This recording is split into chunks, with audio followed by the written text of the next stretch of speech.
السلام عليكم ورحمة الله يا أحباب. اليوم عدنا إليكم بمقطع جديد، طبخ الرز البشاور بالطريقة الصحيحة على طريقة أفخم مطاعم بالرياض بدون تحفظ بأسرار المهنة وشرح وافي خطوة بخطوة. تابعوا المراحل. شوفوا الرز ما شاء الله نثري، وحبة طويل ونميم، وحبة كريمي. نوعية الرز جميل جدا يا جماعة، والله الرز ينافس مطاعم الرومانسية. طبعا الطريقة سهلة جدا وخطوات بسيطة، تابعوا خطوة بخطوة. أول شيء لازم ننقع الرز أقل شيء نصف ساعة من البسبوس. هذا نوعية الرز. الذي بيسألني نوعية الرز، هذا الرز الذي استخدم. ممكن تستخدم أي نوع من الرز، الشعلان، العائل، أي شيء. الرز لازم يصفي من البسبوس على ماء جاري منشان يذهب النشا كامل. يصفي الرز تمام حتى يصير الحبة بيضاء. طبعا أول مرحلة هي النقع والغسل والتنشيف. هذه أول مرحلة لازم نهتم فيها. المرحلة الثانية نضع في إناء ما يقارب 50 لتر. طبعا أنا طبخت 15 كيلو. طريقة الشخل مو الكبس.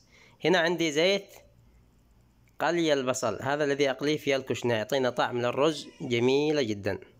ممكن تستخدم زبدة، تستخدم سمن، أي شيء، بس أنا أفضل الذي تطبخ فيها البصل استخدمه لطبخ الرز. عندي ملعقتين قرنفل، ملعقتين هيل، 5 أعواد قرفة للرغبة، و250 ملي جرام ملح، و150 أو 130 جرام معزز نكهات الذي هو أجينوموتو.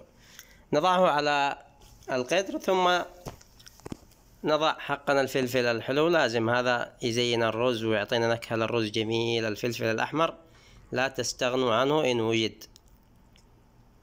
وننتظر حتى يفور معنا الماء. بعد أن يفور الماء ونشفنا الرز مظبوط، نضيف الرز. شوف المراحل بسيطة وسهلة جدا. من أول ما يفور معنا الرز نحسب للرز 7 دقائق إلى 8 دقائق، من 7 إلى 8 دقائق على نار متوسط. بعدين نضع المشغال ونسحب الماء. طبعا الزيت بالبداية ضفنا 1.5 لتر، فهموا الوزنية، 1.5 لتر في البداية. الآن نسحب الماء بشكل كامل بالمراحل، اللي الملعقة الكبيرة، بعدين الصغيرة، بعدين الأصغر، منشان نسحب الماء كامل. بعد أن سحبنا الماء كامل نرجع الرز الذي انشفط مع الماء، ونضيف ما يقارب 1.5 لتر من الزيت. الأول ضفنا 1.5 لتر، الآن نعوض 1.5 لتر ثاني. زيت قلي البصل، الذي يستخدم زبدة أو أي شيء يستخدم، ما فيش مشكلة. أنا أفضل زيت قلي البصل الذي هو حق الكشنة، الذي تقلى فيه الكشنة، هذا فيه تخمة وطعم جميل الزيت. فإذا كان في زبدة يكون أفضل. وهذه الكشنة الذي نستخدمها، طبعا الزيت الذي قليناه البصل هذا المقلي نضيف مع الرز، وهكذا انتهينا من طبختنا. شوفوا تضيف قبل ما تسكر على الرز، تضيف البصل يعطيك تخمة للرز جميلة. والآن نسكر القدر على نار هادئة لمدة 15 دقيقة.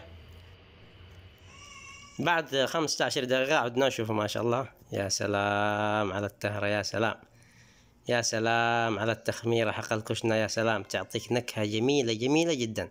هذه سر المهنة، هذه النكهة الذي لا يعرفها الكثير من الناس. في نكهة عندكم غريبة، هذه ركز.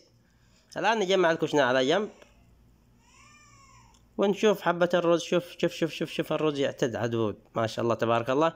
هذه الوصفة بالشرح الوافي بدون أي تحفظ بها، هي يصير من أسرار المهنة، شرح وافي.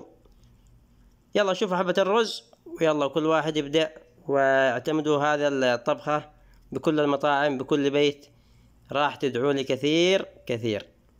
أتمنى أن أنا أفدتكم. لا تنسونا يا أحبابنا الاشتراك بالقناة والدعم واللايكات. ها يلا، والمقطع القريب إن شاء الله بيكون شواية حراق بكيفك.